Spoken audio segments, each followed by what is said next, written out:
Fir-rokna li jmiss se nistħarġu r-romanz Liblaħ, ix-xogħol letterarju l-aktar magħruf li ħareġ mill-pinna ta' Giuseppe Orlando. Imma qabel xejn, min kien Orlando? U min hu Liblaħ? Min li ma kuntest ħareġ dan ir-romanz b'vena soċjali b'saħħitha? Giuseppe Orlando jibqa' magħruf fil-letteratura Maltija għal romanz waħdani tiegħu li huwa Liblaħ.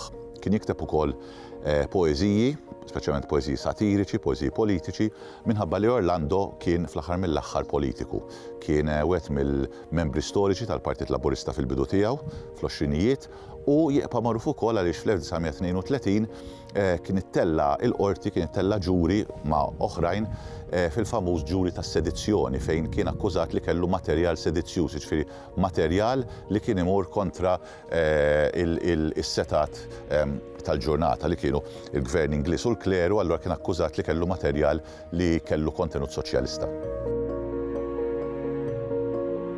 L-ewwel nett it-titlu ifisser mhux Liblaħ kif nużawha aħna llum, huwa l-idjota f'sens filosofiku, ġifieri dak il-bniedem li jmur kontra l-kurrent u ikun jaf xi ħaġa però l-bqija tal-poplu l-kotra titħaq bih. Liblaħ huwa romanz qasir, huwa romanz li huwa magħmul minn diversi stejjer waħda wara l-oħra, jistgħu jkunu anke novelli għalihom u jibda billi ikun hemm dar raġel li tisplodi bomba ħdejh u jitbellaħ bħalli kieku. Diċċaqliqa f'moħħu iġġielu jara s-soċjetà b'lenti differenti.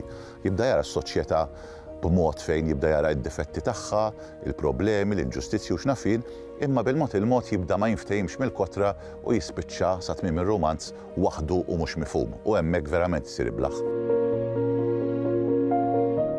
Dan ir-romanz huwa soċjorealista, nsejħulu, għaliex jitkellem dwar is-soċjetà immedjata, fil-fatt huwa romanz li ħares lejn il-problemi tas-soċjetà ta' żmienu minn lenti xellugija jew soċjalista u jieħu ritratt tas-soċjetà, mhux stampa ideali irtukkata, imma tieħu ritratt u allura tara s-soċjetà eżatt kif inhi.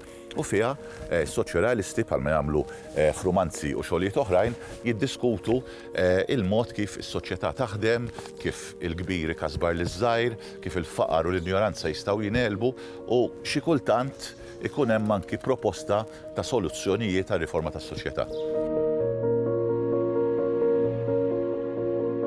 Dan romanz huwa interessanti għaliex jipproponi l-idea tal-antieroj. L-antieroj huwa dak il-protagonista li għalkemm huwa protagonista ewlieni tar-romanz jispiċċa jitlef, jispiċċa ikun mhux mifhum.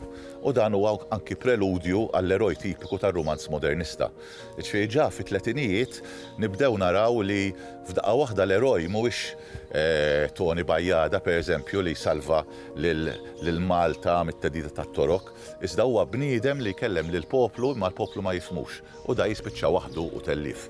Romanz simili wkoll li għandu dik l-idea jaf ikun pereżempju L-Eta ħażżajr ta' Giusello l-Mercer.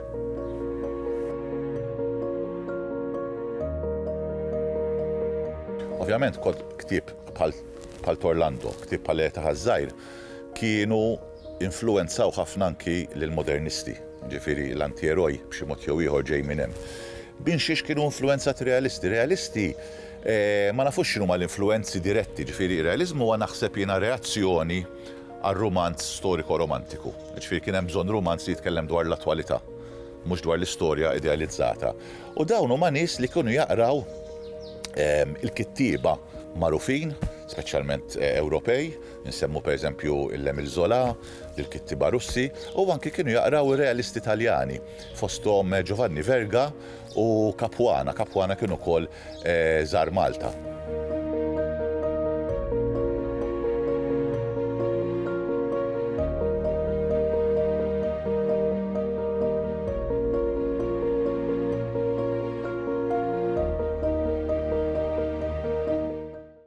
Il-Sinna jixtieq jirringrazzja lill-Aġenzija Nazzjonali tal-Litteriżmu, lill-Kunsill Malti għall-Arti u l-Kultura, lill-Ministeru għall-Edukazzjoni u x-Xogħol, lill-Kunsill Nazzjonali tal-Ilsien Malti u lid-Dipartiment tal-Malti fil-Fakultà tal-Arti l-Università.